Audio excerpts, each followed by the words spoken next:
ముఖ్యమంత్రి రేవంత్ రెడ్డితో బీఆర్ఎస్ కు చెందిన పలువురు నేతలు మర్యాదపూర్వకంగా భేటీ అయ్యారు. బీఆర్ఎస్ లో ఉన్న వీరు ఇటీవల వికారాబాద్ జెడ్పీ చైర్పర్సన్ సునీతారెడ్డితో కలిసి కాంగ్రెస్ లో చేరుతారనే ప్రచారం జరిగింది. ఈ నేపథ్యంలో మాజీ మంత్రి ఎమ్మెల్సీ మహేందర్ రెడ్డితో కలిసి తీగల కృష్ణారెడ్డి, అనితారెడ్డి సీఎంను కలిశారు. అదేవిధంగా మాజీ ఎమ్మెల్సీ రాజేశ్వర్ ముఖ్యమంత్రిని కలిశారు.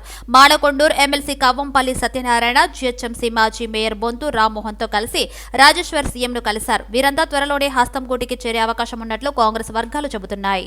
యాదాద్రి థర్మల్ పవర్ ప్లాంట్ సమక్షంలో డిప్యూటీ సీఎం బట్టి విక్రమార్క పాల్గొన్నారు. గత ప్రభుత్వంలో ఉన్న అలవాట్లు, పద్ధతులు మార్చుకోవాలని ఆయన సూచించారు. అందుకే పెండింగ్ ప్రాజెక్టులపై దృష్టి సారించామని తెలిపారు. ప్రాజెక్టును శరవేగంగా పూర్తి చేసేందుకు రాష్ట్ర ప్రభుత్వం నుంచి సంపూర్ణ సహకారం ఉంటుందని చెప్పారు. యాదాద్రి పవర్ ద్వారా స్థానికంగా ఉన్న స్కిల్ అండ్ స్కిల్డ్ అందరికీ ఉద్యోగం కల్పించే ఆలోచన చేయాలని ఆదేశించారు. ఇక్కడ సృష్టించే సంపద రాష్ట్ర ప్రజలందరికీ చెందాలి, ఏ కొందరి ప్రయోజనాలకు కాదని వెల్లడించారు. మెటీరియల్ సరఫరా, రైల్వే, రోడ్డు రవాణా వ్యవస్థలు శరవేగంగా అందుబాటులోకి తెచ్చేందుకు అవసరమైతే ప్రత్యేక పాలసీ తీసుకునేందుకు రాష్ట్ర ప్రభుత్వం సిద్ధంగా ఉందని అధికారులు తెలిపారు. ప్రపంచవ్యాప్తంగా గ్రీన్ పవర్, రిన్యూవబుల్ ఎనర్జీ వైపు వెళ్తుంటే గత పాలకులు థర్మల్ పవర్ వైపు దృష్టి సారించారు. గ్రీన్ పవర్ ప్రాజెక్టు పూర్తయి అందుబాటులోకి వచ్చేటప్పటికీ యాదాద్రి థర్మల్ స్టేషన్లో విద్యుత్ ఉత్పత్తి జరగాలన్నారు. కంటోన్మెంట్ బీఆర్ఎస్ ఎమ్మెల్యే లాస్యనందిత మృతివేళ తెలంగాణ ప్రభుత్వం కీలక నిర్ణయం తీసుకుంది. వీఐపీల దగ్గరున్న డ్రైవర్స్ కు ఫిట్నెస్ టెస్టులు చేయడానికి సిద్ధమైంది. ఈ విషయాన్ని రాష్ట్ర మంత్రి పొన్నం ప్రభాకర్ ప్రకటించారు. ఎమ్మెల్యేలు, ఎమ్మెల్సీలు, ఎంపీలు, మంత్రులు వంటి వీఐపీల వద్ద ఉండే డ్రైవర్లకు ఫిట్నెస్ టెస్టులు చేస్తామని తెలిపారు. అనంతరం బస్ కండక్టర్లకు కీలక సూచనలు చేశారు. బస్ కండక్టర్లు అనవసరంగా టికెట్లు కొట్టి పట్టుబడితే చర్యలు తీసుకుంటామని హెచ్చరించారు. 2023 అక్టోబర్లో జీహెచ్ఎంసీలో 453, నాన్ జీహెచ్ఎంసీలో 3030 కొత్త ఆటోలు కొంటే 2024 జనవరిలో జీహెచ్ఎంసీలో 233, నాన్ జీహెచ్ఎంసీలో 1836 ఆటోలు కొన్నారని చెప్పారు. ఆటోలకు నష్టం ఉంటే కొత్తవి ఎందుకు కొంటారని అన్నారు. చీకటి ఒప్పందాలు, తెర వెనుక కుట్రలు, కుమ్మక్కు రాజకీయాలు బీఆర్ఎస్ కాంగ్రెస్ కి అలవాటు అని బీజేపీ ఎంపీ లక్ష్మణ్ అన్నారు. బీజేపీ చెప్పిందే చేస్తుంది, ఏ విషయానైనా బీజేపీ బహిరంగంగా చెబుతుందని లక్ష్మణ్ అన్నారు. ఎన్నికల సందర్భంలో టీఆర్ఎస్ అక్రమాలపై మాట్లాడిన రేవంత్ ఇప్పుడెందుకు మాట్లాడడం లేదని ప్రశ్నించారు. కాళేశ్వరం ధరణిపై సీబీఐ ఎంక్వైరీ వేస్తామని రేవంత్ ఇప్పుడెందుకు కాలయాపన చేస్తున్నారని విమర్శించారు. తెలంగాణ సంపద దోచుకున్న నాయకులతో కాంగ్రెస్ ప్రభుత్వం లోపాయికారి ఒప్పందం చేసుకుందని లక్ష్మణ్ ఆరోపించారు. బీఆర్ఎస్ తో బీజేపీ ఎప్పటికీ పొత్తు ఉండదు, తెలంగాణలో బీజేపీ ఒంటరిగానే పోటీ చేస్తుందన్నారు. అది కాంగ్రెస్ బీఆర్ఎస్ కి అలవాటు. భారతీయ జనతా పార్టీ ఏది చేసినా బహిరంగంగా చేస్తుంది. చేయగలిగింది మాత్రం చెప్తాం, చెప్పింది మాత్రం చేసి తీరుతాం. బీఆర్ఎస్ ప్రభుత్వంలో జరిగినటువంటి అవినీతి, కుంభకోణాలు, అక్రమాలపై రేవంత్ రెడ్డి గారు ఎన్నికల సమయంలో ఏదైతే మాట్లాడారో ఎందుకు ఇవాళ ఆ మాట తప్పుతున్నాడు? మీరు సిబిఐ ఎంక్వైరీ అని చెప్పి ఇవాళ కాళేశ్వరం యొక్క కుంభకోణంలో కానివ్వండి, లేదా ధరణి విషయంలో కానివ్వండి, లేదా ఇవాళ అనేకమైనటువంటి మరి ఇవాళ ప్రభుత్వ భూములు, లేదా బడుగు బలహీన వర్గాలు, దళితులకు ఇచ్చినటువంటి అసైన్మెంట్ భూములు స్వహా చేసినటువంటి గత ప్రభుత్వ అధికారులు మరి బీఆర్ఎస్ నాయకుల ప్రమేయంతో జరిగినటువంటి ఉదంతాల పట్ల పూర్తి స్థాయి దర్యాప్తులు జరిపి ఎందుకు చర్యలు తీసుకోలేకపోతున్నాం? ఇవాళ దోషులను పట్టుకొని తెలంగాణ సంపద దోచుకున్నటువంటి వాళ్ళను రాజకీయంగా వాళ్ళతో మరి ఎదుర్కోవాల్సింది పోయి ఏ రకంగా ఇవాళ వాళ్ళతో లోపాయికారి ఒప్పందాలు చేసుకొని వారు పాల్పడ్డటువంటి అవినీతి దందాలకు ఇవాళ మరి ఈరోజు కాంగ్రెస్ పార్టీ పంచుకోవడానికే చేస్తున్న ప్రయత్నాలుగా ఇవాళ ప్రజలు భావిస్తున్నారు. కాబట్టి అవినీతి దొంగలను జైలుకు పంపుతాం, వాళ్ళంతా మెక్కినంతా కక్కించి ప్రజలకు పంచుతామని చెప్పిన మాటలు ఎందుకు ఇవాళ నీరు గారుతున్నాయో రేవంత్ రెడ్డి గారు చెప్పాలా. నేను చాలా స్పష్టంగా చెప్తాను, బీఆర్ఎస్తో బీజేపీ కలిసే ప్రసక్తి లేదు. ఈ పార్లమెంట్ ఎన్నికల్లో ఒంటరిగా పోటీ చేస్తాం. 17 స్థానాల్లో గట్టి గెలిచే గుర్రాలని అభ్యర్థిగా బరిలోకి దించుతున్నాం. మోదీ గారి యొక్క ఏదైతే చరిస్మా ఉందో, మోదీ గారి యొక్క అభివృద్ధి ఏదైతే ఉందో, మోదీ గారు చేసినటువంటి 10 సంవత్సరాల మరి అభివృద్ధి గణాంక వివరాలు ప్రజల ముందుకు పెడతాం. దమ్ముంటే దాని మీద చర్చించండి. తెలంగాణకు మోదీ ప్రభుత్వం 9.5 లక్షల కోట్ల రూపాయలు ఏ రకంగా నిధులు కల్పించింది? కాంగ్రెస్ ప్రభుత్వాన్ని ప్రశ్నించే గొంతుకలపై ఆ పార్టీ గూండాలు దాడులు చేయడం సరికాదని బీఆర్ఎస్ నాయకుడు బాల్క సుమన్ అన్నారు. తెలంగాణ భవన్లో బాల్క సుమన్ మీడియాతో మాట్లాడారు. రాష్ట్రంలో నిజంగానే ఇందిరమ్మ రాజ్యం నడుస్తుందని ధ్వజమెత్తారు. ఇందిరమ్మ రాజ్యం అంటే ఎన్కౌంటర్లు, కాల్చివేతలు అని తెలిపారు. ప్రశ్నించే గొంతుకలపై ప్రజాపాలన అని చెప్పుకుంటూ దాడులు చేస్తున్నారు. సీనియర్ జర్నలిస్టు శంకర్పై కాంగ్రెస్ గుండాల పథకం ప్రకారం దాడి చేశారు. చంపాలని పాశవికంగా దాడికి పాల్పడ్డారు. ఇలాంటి పాశవిక దాడిని తెలంగాణ బుద్ధిజీవులు, సమాజంలోని అన్ని వర్గాలు ఖండించాలన్నారు. అక్షరంతో ప్రశ్నిస్తే ఆయుధాలతో దాడి చేయడమే ఇందిరమ్మ రాజ్యమా? దీనిపై సీఎం రేవంత్ సమాధానం చెప్పాలని బాల్కా సుమన్ డిమాండ్ చేశారు. అధికారం ఎవరికి శాశ్వతం కాదు. పోలీస్ సోదరులారా గుర్తుపెట్టుకోండి. మొన్నటిదాకా 10 సంవత్సరాలు మేమున్నాం, ఇప్పుడు వీళ్ళున్నారు. రేవంత్ రెడ్డి పరిపాలన, ఈ నయా దేశ్ముఖ్ పరిపాలన నడుస్తూ ఉంది. ఈ నయా దేశ్ముఖ్ పరిపాలన తర్వాత డెఫినెట్గా మళ్ళీ మేమే వస్తాం. మీరు మర్చిపోకండి. మీరు నిష్పక్షపాతంగా, పారదర్శకంగా మీ పని మీరు చేయండి. You are the custodians of the constitution. మీరు ఆ విషయాన్ని మర్చిపోకండి. You are not custodians of Revanth Reddy. సరే, ఆయన ప్రభుత్వ అధినేతగా ఆయన విధులు సక్రమంగా నిర్వర్తించే బాధ్యత ఆయన నెరవేర్చాలి. పోలీసులుగా రాజ్యాంగాన్ని, ప్రజాస్వామ్యాన్ని, శాంతి భద్రతలను పరిరక్షించే బాధ్యత మీరు నిర్వర్తించాలి తప్ప నిన్న మా జర్నలిస్టు, పాపం సీనియర్ జర్నలిస్టు, ఆయన మీదనే దాడి జరుగుతుంది, ఆయన మీదనే మీరు కేసు పెడతారు. ఇది ఎక్కడ అన్యాయం? వాళ్ళ సోషల్ మీడియాలో కాంగ్రెస్ పార్టీ వాళ్ళు ఇష్టం వచ్చినట్టుగా మా తెలంగాణ తొలి ముఖ్యమంత్రి కేసీఆర్ గారిని, అదేవిధంగా మా మాజీ మంత్రులను, మా మాజీ ఎంపీలను, మాజీ ఎమ్మెల్యేలను, మా నాయకులను అడ్డగోలుగా విమర్శిస్తూ ఇష్టం వచ్చినట్టుగా పోస్టులు పెడితే ఒక్కరి మీద కూడా కేసు కాదు, ఒక్కరిని కూడా మీరు పోలీస్ స్టేషన్కి పిలిచి మాట్లాడతలేరు. మా నాయకులు, కార్యకర్తల మీద చాలా చోట్ల దాడులు జరిగితే ఎక్కడ కూడా మీరు కేసులు బుక్ చేస్తలేరు. మా వాళ్ళు కంప్లైంట్లు ఇస్తే కూడా ఆ పిటిషన్లను తీసుకొని మీరు డస్ట్బిన్లో వారేస్తున్నారు. కానీ కాంగ్రెస్ పార్టీ నాయకులు కంప్లైంట్లు ఇస్తే ఆగ మేఘాల మీద కేసులు పెడుతున్నారు. మా వాళ్ళందరినీ కూడా పోలీస్ స్టేషన్లకు పిలిపిస్తున్నారు. ఈ పద్ధతి మంచిది కాదు. పోలీసులు పక్షపాత ధోరణితో వ్యవహరించొద్దని చెప్పి నేను కోరుతా ఉన్నా. పై స్థాయి నుండి కింది స్థాయి వరకు అందరికీ కూడా నేను పోలీస్ సోదరులకు మళ్ళీ చెప్తా ఉన్నా, అధికారం ఎవరికి శాశ్వతం కాదు. ఈ గుంపు మేస్త్రి పరిపాలన ఎన్ని రోజులు ఉంటుందో ఏమో, వాళ్ళకి చాలా గ్రూపులు ఉన్నాయి. ఇదేం జరుగుతుందో ఏందో ఎవరికి తెలియదు. అధికారం ఎవరికి శాశ్వతం కాదు. మీరు మా కార్యకర్తలు, మా నాయకుల పట్ల మీరు ఇష్టం వచ్చినట్టు ఎవరెవరు వ్యవహరిస్తున్నారో అన్నీ కూడా మేము గమనిస్తున్నాం. మేమేం కళ్ళు మూసుకొని కూర్చోలేదు, మేము అన్నీ గమనిస్తున్నాం. ముఖ్యమంత్రి రేవంత్ రెడ్డిది ప్రజాపాలన కాదు, తెలంగాణ మీద ప్రతీకార పాలన అని బీఆర్ఎస్ నాయకుడు క్రాంతి కిరణ్ ధ్వజమెత్తారు. తెలంగాణ రాష్ట్రం త్యాగాలతో వచ్చింది, ఆ త్యాగాలు రేవంత్కు తెలియవని విమర్శించారు. తెలంగాణ కోసం పోరాడిన వారిపై రేవంత్ కక్ష కట్టారు. తమ నియోజకవర్గంలో బీఆర్ఎస్ కార్యకర్తలపై కాంగ్రెస్ కార్యకర్తలు దాడులు చేస్తూ ఉల్టా తప్పుడు కేసులు పెడుతున్నారు. ఎమర్జెన్సీని కాంగ్రెస్ పాలన తలపిస్తుందన్నారు. జర్నలిస్టులు ప్రజా సమస్యలపైనే స్పందిస్తున్నారు. కాంగ్రెస్ వైఫల్యాలను ప్రశ్నిస్తే దాడులు చేస్తారా? సిద్దిపేట జర్నలిస్టు శ్రీనివాస్ రెడ్డిని కాంగ్రెస్ కార్యకర్త చంపుతానని బెదిరిస్తున్న పోలీసులు చర్యలు తీసుకోవడం లేదు. మేధావులు ఈ అరాచక విధానాలపై స్పందించాలి. కేసీఆర్ హయాంలో ఇలాంటివి జరగలేదు అని క్రాంతి కిరణ్ గుర్తు చేశారు. అతను కంప్లైంట్ చేయడానికి పోతే పోలీస్ స్టేషన్లో కనీసం కంప్లైంట్ తీసుకోపోలేదు, హాస్పిటల్ తీసుకోపోలేదు. ప్రైవేట్ హాస్పిటల్ తీసుకుపోయిన తర్వాత నేను ఫోన్ చేసిన తర్వాత వాళ్ళ కంప్లైంట్ తీసుకొని 324 కేసు పెట్టారు. అంటే మామూలు కేసు పెట్టారు. ఎవరైనా సీసాతో దాడి చేస్తే అటెంప్ట్ మర్డర్ కేసులు పెట్టాలి. అట్లా కాకుండా 324 పెట్టి మళ్ళీ కౌంటర్ కేసు పెట్టారు. సో ఇట్లాంటి కేసులు ప్రతి పోలీస్ స్టేషన్లో కూడా ప్రతి నియోజకవర్గంలో జరుగుతున్నాయి. అందుకే ప్రజలందరూ గమనించాలి, ఇది ప్రజల పాలన కాదు, ఇది తెలంగాణ మీద ప్రతీకారంతో జరుగుతున్న పాలన లెక్క కనిపిస్తున్నది.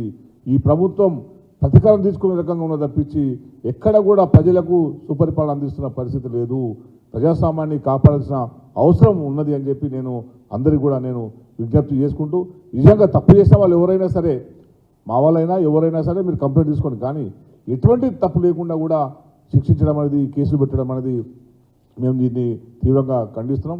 అట్లాగే ఎవరైతే తెలంగాణలో జరుగుతున్న పరిస్థితిని, తెలంగాణలో అభివృద్ధి కుంటుపడుతుంది, గతంలో ఉన్న పథకాలని ఈ ప్రభుత్వం అమలు చేయడంలో విఫలమైంది, ఇచ్చిన హామీల్ని అమలు చేయడం విఫలమైందని చెప్పి శంకర్ లాంటి జర్నలిస్టులు, చిల్కా ప్రవీణ్ లాంటి జర్నలిస్టులు చాలామంది కూడా గత 4 రోజుల కాలంగా ప్రజల అభిప్రాయాలు చెప్తున్నారు. మనం వాళ్ళ వీడియో చూస్తుంటే చాలామంది వాళ్ళకే ఫోన్ చేసి మాట్లాడుతున్నారు. రైతు బంధు ఎప్పుడు వస్తుంది, ఎప్పుడు ఇప్పిస్తారో చెప్పండి, మా కరెంటు లేదు, కరెంట్ ఇప్పిస్తే చెప్పండి, మా పంట పొలాలు ఎండిపోతున్నాయి, నీళ్ళు ఇప్పిస్తారో చెప్పండి అని చెప్పి ప్రజలు వాళ్ళకు ఫోన్ చేసి అడుగుతుంటే దాన్ని ప్రసారం చేస్తున్నారు, దాన్ని అనాలిసిస్ చేస్తున్నారు. దాన్ని సహించలేక జర్నలిస్టుల మీద కూడా వీరు దాడులు చేస్తున్నారు. ఇది ప్రజాస్వామ్యానికి మంచిది కాదు అని చెప్పి నేను ఈ ప్రభుత్వానికి తెలియజేసుకుంటూ, పద్ధతి మార్చుకోండి.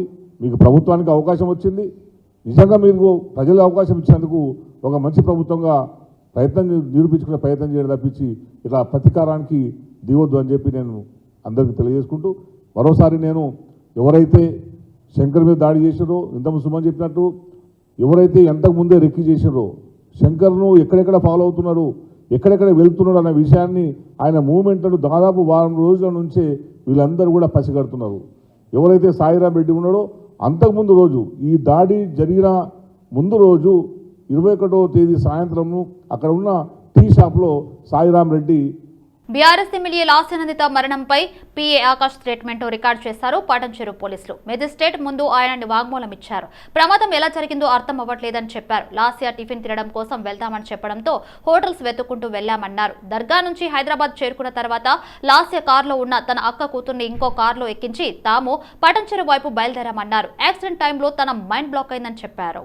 అయితే ప్రమాదం కంటే ముందే కారు ముందు భాగంలోని పార్ట్స్ పగిలి కింద పడిపోయి ఉన్నాయన్నారు పాటంచెరు డీఎస్పీ. ముందు వెళ్తున్న వాహనం ఢీకొట్టి కంట్రోల్ అవ్వక లెఫ్ట్ సైడ్ రైలింగ్ కి ఎమ్మెల్యే కారు ఢీకొట్టిందన్నారు. నిర్లక్ష్యంగా అతివేగంతో కారు నడపడం వల్లే ప్రమాదం జరిగిందన్నారు. ప్రమాద సమయంలో లాస్యా గన్మెన్లు ఎక్కడున్నారనేది తెలవాల్సి ఉంది. అలాగే ప్రమాదం కంటే ముందు ఉదయం నుంచి ఏం జరిగిందనేది క్లారిటీ లేదు. వాళ్ళిద్దరే ఎందుకు వెళ్లారు? లాస్యానందిత మరణంపై అనుమానాలు వ్యక్తమవుతున్నాయి. మరోవైపు లాస్యానందిత పీఏ ఆకాష్ పై పోలీసులు కేసు నమోదు చేశారు. లాస్యా సోదరి నివేదిత ఫిర్యాదు మేరకు కేసు పెట్టినట్లు చెప్పారు. డ్రైవర్ నిర్లక్ష్యంగా కారు నడిపి తన సోదరి ప్రాణాలు పోవడానికి కారణమయ్యాడని లాస్యా సోదరి ఫిర్యాదులు తెలిపారు. డ్రైవర్ ఆకాష్ పై సెక్షన్ 304A కేసు నమోదు చేసినట్టు తెలిపారు. 2024 పార్లమెంట్ ఎన్నికలు అతి త్వరలో జరగనున్నాయి. ఇందుకోసం ఎన్నికల సంఘం ఇప్పటికే అన్ని రకాల చర్యలు ప్రారంభించింది. ఇందులో భాగంగా ఈ పార్లమెంట్ ఎన్నికలపై ఎలక్షన్ కమిషన్ కీలక నిర్ణయం తీసుకుంది. 2024 లోక్సభ ఎన్నికల్లో పోటీ చేసే అభ్యర్థుల వ్యయ పరిమితి పెంచినట్లు ఈసీఐ తెలిపింది. దీంతో రానున్న ఎన్నికల్లో పోటీ చేసే అభ్యర్థుల గరిష్టంగా 95 లక్షలు ఖర్చు చేయవచ్చని స్పష్టం చేసింది. అలాగే ఒక్కో నియోజకవర్గంలో తిరిగి వాహనాల సంఖ్యను 5 నుండి 13కు పెంచుతూ నిర్ణయం తీసుకుంది. అలాగే నామినేషన్ దాఖలు చేసే అభ్యర్థులు ఎస్సీ ఎస్టీలకు 12,500, ఇతరులకు 25,000 చొప్పున డిపాజిట్ చేయాల్సి ఉంటుందని పేర్కొంది. అలాగే అన్ని పార్టీలు తమ మేనిఫెస్టోను ఆయా రాష్ట్రాల ప్రాంతీయ భాషతో పాటుగా హిందీ, ఇంగ్లీష్లో ఎన్నికల సంఘానికి సమర్పించాలని తెలిపింది.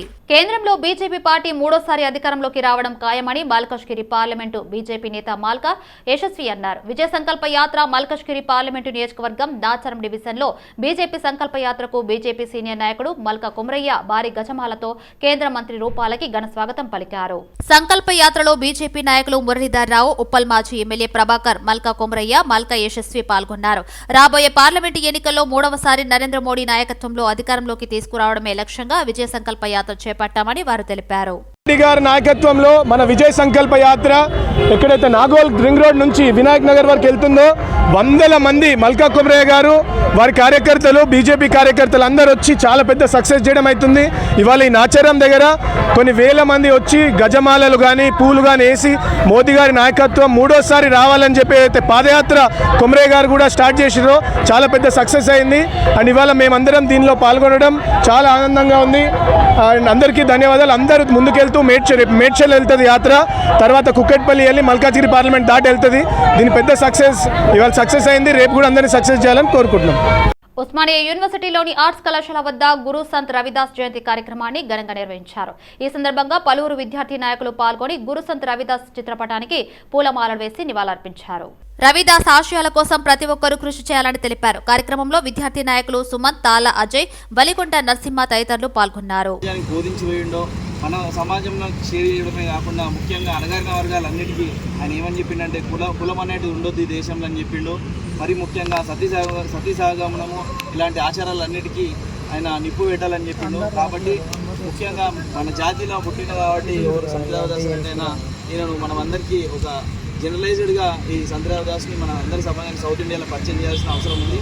ముఖ్యంగా మాదిగలను ముఖ్యంగా బానిసలుగా ఎవరైతే ఈ మాదిగ జాతి బతుకుతుందో వీళ్ళకు ఒక అధికారం అనేదాన్ని ఈయన చెప్పిపోయిండు. మాదిగలు బతికితే ఈయనక సింహాసనం మీద కూర్చోవాలి, లేకపోతే శ్మశానంలో ఉండాలని చెప్పి ఆయన చెప్పిపోయింది. కాబట్టి మాదిగలంతా ఏ పార్టీలు ఉన్నా సరే రాజకీయంగా ఒక సింహంలాగా ఉండాలి తప్ప.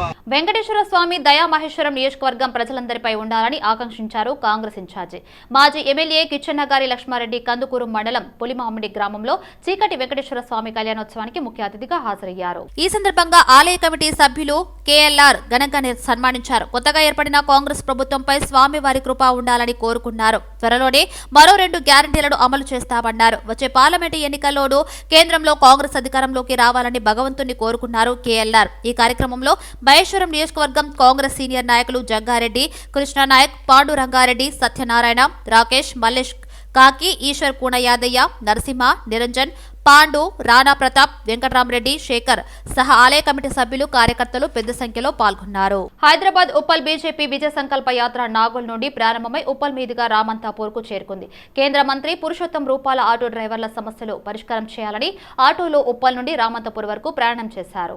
మూడవసారి ఢిల్లీలో మోడీ ప్రధానమంత్రి కావాలని, పార్లమెంటు ఎన్నికల్లో గెలిపే లక్ష్యంగా విజయ సంకల్ప యాత్ర కొనసాగుతుందన్నారు. ఈ కార్యక్రమంలో యూనియన్ మినిస్టర్ పురుషోత్తమ రూపాల, మురళీధర్ రావు, రాకేష్ రెడ్డి, ఎన్వీఎస్ఎస్ ప్రభాకర్, వీరేందర్ గౌడ్, హరీష్ రెడ్డి, శిల్పారెడ్డి, స్థానిక నాయకులు తదితరులు పాల్గొన్నారు. మంత్రి కావాలా అని తెలంగాణ ప్రజలను ప్రార్థించడం కోసం రాష్ట్ర వ్యాప్తంగా 5 యాత్రలు నడుస్తున్నాయి.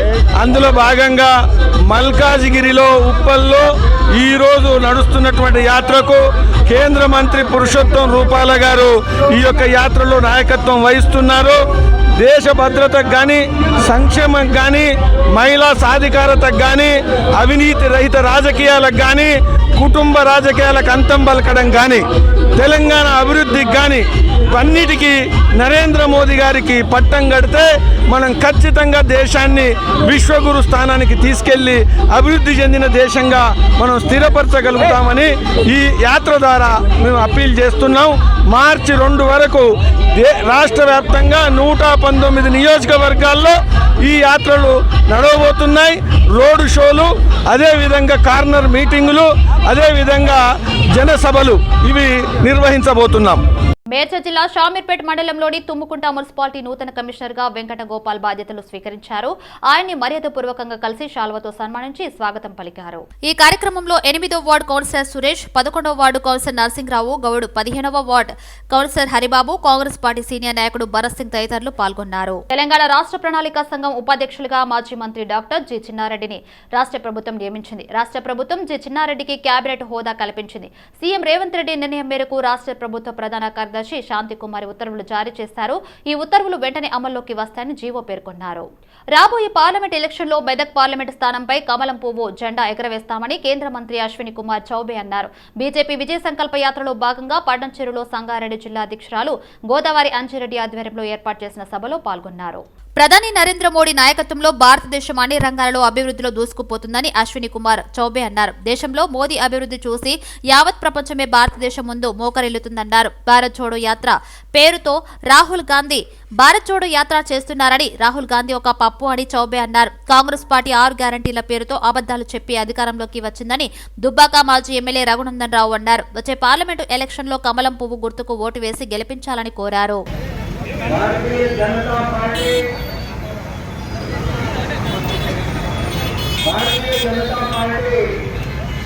एक विजय संकल्प यात्रा को आशीर्वाद देने पधारे हुए मेरी सभी माता बहनों को मैं नमस्कार करता हूँ. मैं गुजरात से आ रहा हूँ, सबको जय श्री कृष्ण कहता हूँ. మంత్రి కావాలా అని తెలంగాణ ప్రజలను ప్రార్థించడం కోసం రాష్ట్ర వ్యాప్తంగా 5 యాత్రలు నడుస్తున్నాయి. అందులో భాగంగా మల్కాజిగిరిలో, ఉప్పల్లో ఈరోజు నడుస్తున్నటువంటి యాత్రకు కేంద్ర మంత్రి పురుషోత్తం రూపాల గారు ఈ యొక్క యాత్రలో నాయకత్వం వహిస్తున్నారు.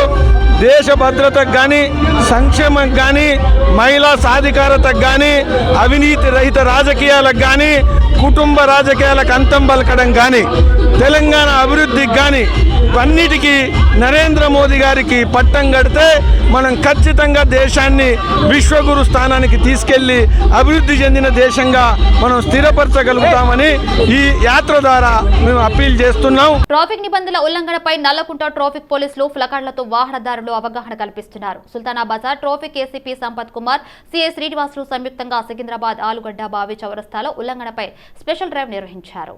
ట్రిపుల్ రైడింగ్, సెల్ ఫోన్ మాట్లాడుతూ డ్రైవింగ్ చేయడం, హెల్మెట్ లేకుండా ప్రయాణిస్తున్న వారికి ప్లకార్డులతో అవగాహన కల్పించారు.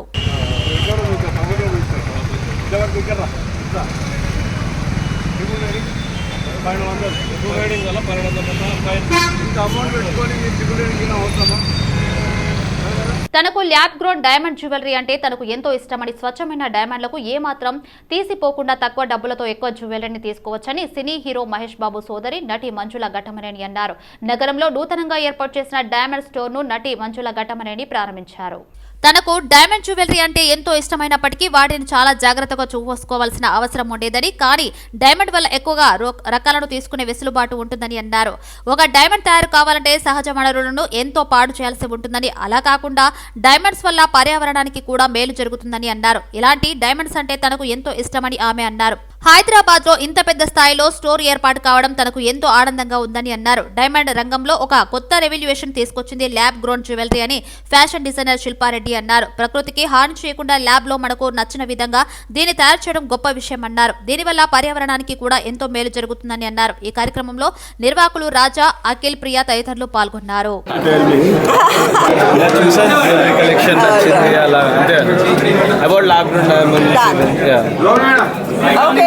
Okay. Yeah, start. Lab-grown diamonds are real diamonds. Yes. And it's beautiful. Raja Gariki, Akhil, congratulations. And mana Hyderabad lo untamu, it's such a exciting thing. And I'm going to shop like unna beautiful sets ani pakan bettamani cheppanu Akhil Gariki. I love it. I think it's nice. And lab-grown diamonds advantage ఏంటంటే మనకి diamond sets because of the price we can only have a few, you know, 1 or 2 or maybe 3.